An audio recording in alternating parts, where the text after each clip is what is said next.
எனக்கு அருமையானவர்களே, ஆண்டவராய் இயேசு கிறிஸ்துவின் இனிய நாமத்தில் மறுபடியும் என்னுடைய வாழ்த்துக்களை உங்களுக்கு தெரிவிப்பதில் மகிழ்ச்சி அடைகிறேன். தேவனுடைய கரம், கிருபை ஒவ்வொரு நாளும் நம்மோடு கூட இருக்கிறது.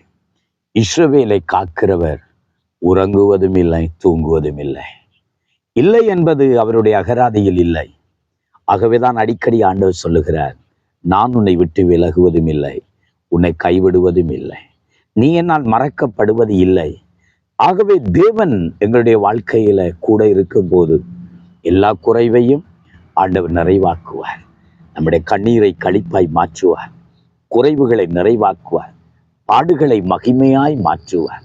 ஆம், எனக்கு அருமையானவர்களே, உங்களை அழைத்த தேவன் அவர் உண்மை உள்ளவர். நான் அடிக்கடி கூறுவேன், தேவன் அழைத்த மனிதர்கள் பெரிதான பலவான்கள் இல்லை, அறிவாளிகள் இல்லை, ஆற்றல் உள்ளவர்கள் அல்ல. ஆனால் தேவனால் அழைக்கப்பட்டவர்கள் யாரும் சாதாரணமானவர்களும் அல்ல. தேவன் உங்களை அழைத்திருக்கிறார்.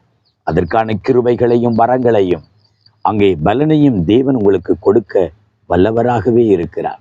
கர்த்தர் உங்களுக்கென்று ஒரு ஆசீர்வாதத்தை வைத்திருக்கிறார். கர்த்தர் உங்களுக்கென்று ஒரு திட்டத்தை வைத்திருக்கிறார். கர்த்தர் உங்களுக்கென்று ஒரு வழியை வைத்திருக்கிறார். அவைகளை தேவனே நிறைவேற்றுவார். தம்முடைய வாக்கினால் சொல்லுகிறதை கரத்தினால் நிறைவேற்றுகிற தேவன் உங்கள் வாழ்க்கையிலே கர்த்தர் செய்ய நினைத்தது ஒரு நாளும் தடைப்படுவது இல்லை. யோபு என்ற பக்தன் இப்படி சொல்லுகிறான், தேவரீ சகலவற்றையும் செய்ய வல்லவர், நீ செய்ய நினைத்தது ஒரு நாளும் தடைப்படாது. யோபு 42:2 யோபு இப்படி சொல்லுகிறான், தேவன் சகலவற்றையும் செய்ய வல்லவர், அவர் செய்ய நினைத்தது ஒரு நாளும் என் வாழ்வில் தடைப்படுவதில்லை. எதுவும் யாரும் தடுப்பதில்லை. சூழ்நிலையை தடுக்க முடியாது, சாத்தான் தடுக்க முடியாது, சத்துருக்களாகிய மனிதன் தடுக்க முடியாது.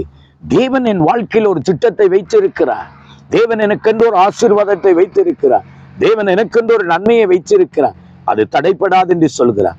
ஆம், எனக்கு அருமையானவர்களே, உங்கள் வாழ்க்கையில கர்த்தர் செய்ய நினைத்ததை யாரும் தடுக்க முடியாது. மனிதர்கள் தடுக்கிறான்னு நினைக்கிறீர்களா? மனிதர்கள் உங்களை எரிச்சல்கள் பொறாமைகள் கொள்ளுகிறான்னு நினைக்கிறார்களா? உங்கள் வாழ்க்கையை அவர்கள் தடுத்து நிறுத்தி உங்களை கட்டுப்படுத்த நினைக்கிறார்களா? இல்லை. தேவன் செய்ய நினைத்தது ஒரு நாளும் தடைப்படுவதில்லை. பரலோகம் உங்களை குறித்து என்ன தீர்மானித்து இருக்கிறதோ அது நிச்சயம் நிறைவேறும். கர்த்தருக்கென்று நீங்கள் செய்கிற காரியங்கள் ஒரு நாளும் தடைப்படாது. நெகோமியா புஸ்தகம், அங்கே எஸ்ரா புஸ்தகத்தை வாசித்து பாருங்கள். தேவனுடைய ஆலயத்தை அவர்கள் கட்டுகிற போது, அலங்கத்தை கட்டுகிற போது சத்துருக்கள் எரிச்சல் அடைந்தார்கள், கோபித்தார்கள், சக்கந்தம் பண்ணினார்கள். அவர்கள் கட்டுகிறதை தடுக்க நினைத்தார்கள்.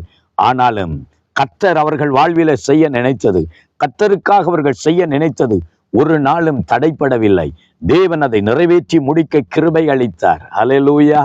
இன்றைக்கு நாட்களிலும் உங்கள் வாழ்க்கையில யாராவது உங்கள் வாழ்க்கையின் ஆசீர்வாதங்களை தடுக்க, மேன்மைகளை தடுக்க, உயர்வுகளை தடுக்க, நன்மைகளை தடுக்க நினைக்கிறார்களா?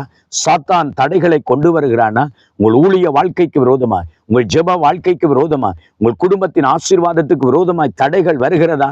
தேவன் அவைகளை உடைப்பார். தடைகளை நீக்கி போடுகிற உனக்கு முன்னாக செல்லுவார். தேவன் செய்ய நினைத்தது ஒரு நாளும் தடைப்படாது. விசுவாசியுங்கள். ஜெபிப்போமா? கர்த்தாவே, எனக்கென்று வைத்திருக்கிற ஆசீர்வாதங்கள் என் வாழ்க்கையில வரட்டும், என் குடும்பத்தில் வரட்டும், என் ஊழிய வாழ்க்கையில வரட்டும் என்று கேளுங்கள். கர்த்தர் ஆசீர்வதிப்பார். எங்களை நேசிக்கிற தகப்பனே, உம்முடைய பிள்ளைகள் வாழ்க்கையில நீ செய்ய நினைத்தது ஒரு நாளும் தடைப்படாது. சன்பலா தோபியாக்கள் எழும்பலாம், எரிச்சல்கள் பொறாமைகள் அடையலாம், சத்துருக்கள் கோபிக்கலாம். ஆனாலும் கர்த்தரும் பிள்ளைகளின் வாழ்க்கையில செய்ய நினைத்தது தடைப்படுவதில்லை. தேவன் அவர்களுக்கென்று வைத்திருக்கிற ஆசீர்வாதங்களை தேவன் கொடுப்பினார். வானம் திறக்கப்படட்டும். உம்முடைய பிள்ளைகள் வாழ்க்கையில நன்மைகள் உண்டாகட்டும். இயேசுவின் நாமத்தினால் தடைகள் விலகட்டும். ஆசீர்வதித்தள்ளும். இயேசுவின் நாமத்தினாலே ஜெபிக்கிறோம் நல்ல பிதாவே. ஆமேன், ஆமேன். கர்த்தர் உங்களை ஆசீர்வதித்து மேன்மைப்படுத்துவார். God bless you.